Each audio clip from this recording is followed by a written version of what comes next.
person to bring papers, bring memos, come with evidence, and that if such a person is someone to come and testify or to come and answer questions, and he refuses to come, under Section 5, that the branch of the National Assembly can order the police to arrest and bring such a person. And the police will arrest and bring such a person, and the Senate President or the Speaker of the House of Representatives, if satisfied that the person has entered into recognizance, can release the person. But if not satisfied, can tell them to keep the person there. The law is there. In the case of El-Rufai and the House of Reps, just like they are saying to Professor Sage now, they said Malam El-Rufai, as the DG of Bureau of Public Enterprises, made some defamatory statements against the House of Reps. And so he was summoned. And you can trust El-Rufai. He went to court. The federal court said no, he jumped the gun. And he appealed. The Court of Appeal said, I think it was the Honorable Justice Oguntade, who presided over the matter, said, where have you got the powers to investigate somebody who made a defamatory statement? That your powers under Section 88 are not for personal aggrandizement. So if any of you feels offended by the defamatory statement made by him, you go to court. If Professor Sage is enjoying his position as chairman of Presidential Advisory Committee, ex officio, and by that it's a public function, because sometimes I don't really know. The president may create some, little bureaucracy that are not purely official, just to help his job, provided they are not paid with public. Just like these are personal people who are not in the sense of those who are in the civil service.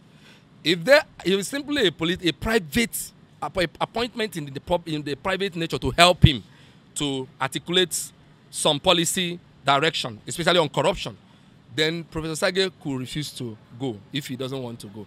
But being a person who was also in the public domain by virtue of that office, even though I can't tell exactly the color of that office, he may choose to go and stamp his ground. He's an old man, can go there. All the people there, probably many of them are younger than him, can go there and tell them to their face, yes, go and they'll they take the battle to the Senate. Like now he feels he's more attached to the presidency. No, but that's not the issue.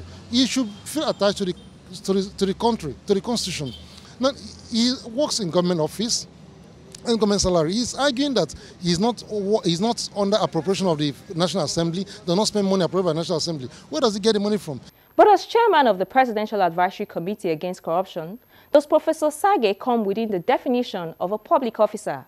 To get some answers, let me take you back to November last year when the committee engaged the media and some members of the civil society on the scope of its work and how it gets its funding. Here's what the secretary of the committee said at that meeting. As a committee, we meet very often, and our work is supported by a technical committee and a very small secretariat. The committee reports directly to the presidency.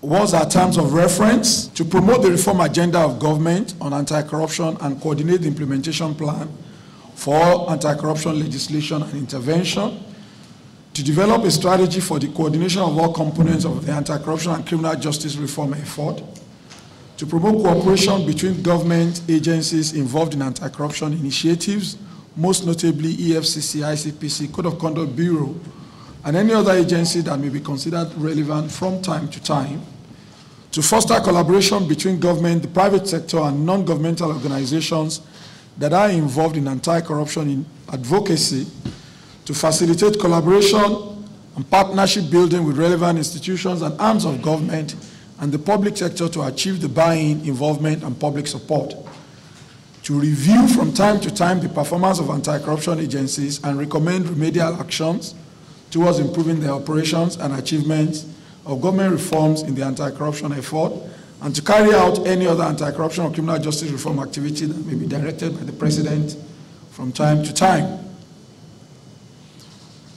The work of the committee is supported by donor funds put together last year by 3 major donor organizations, notably MacArthur Foundation, the Ford Foundation, and the Open Society Foundations. These three foundations put together $5 million, out of which $1 million is available for the work of civil society organizations.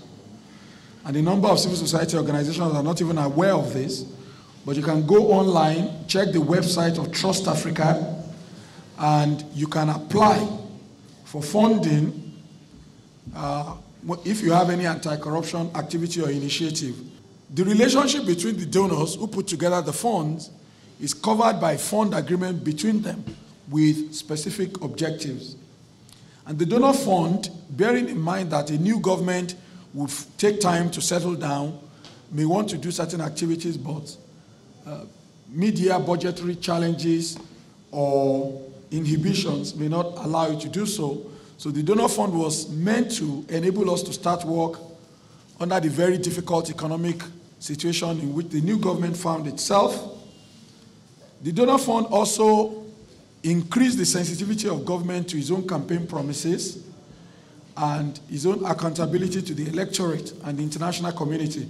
Because if you are using donor funds, then of course you have to account for it.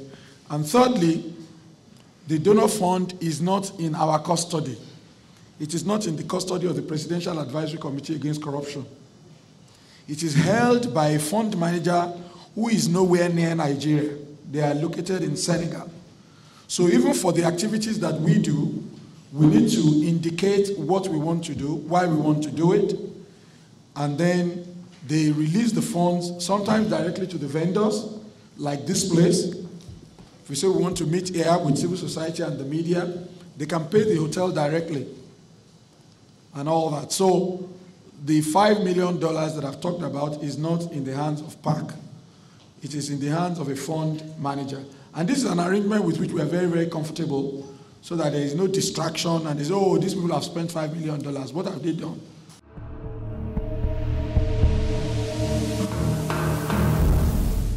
With the explanations from Professor Bolaji Owasanye, especially on the funding of the Presidential Advisory Committee Against Corruption, is Professor Sage a public officer? What do you think? Please share your views and comments with us. Still to come on the program, the legal obligations on consumers of goods and services and the top trending stories from the courtrooms. Stay with us.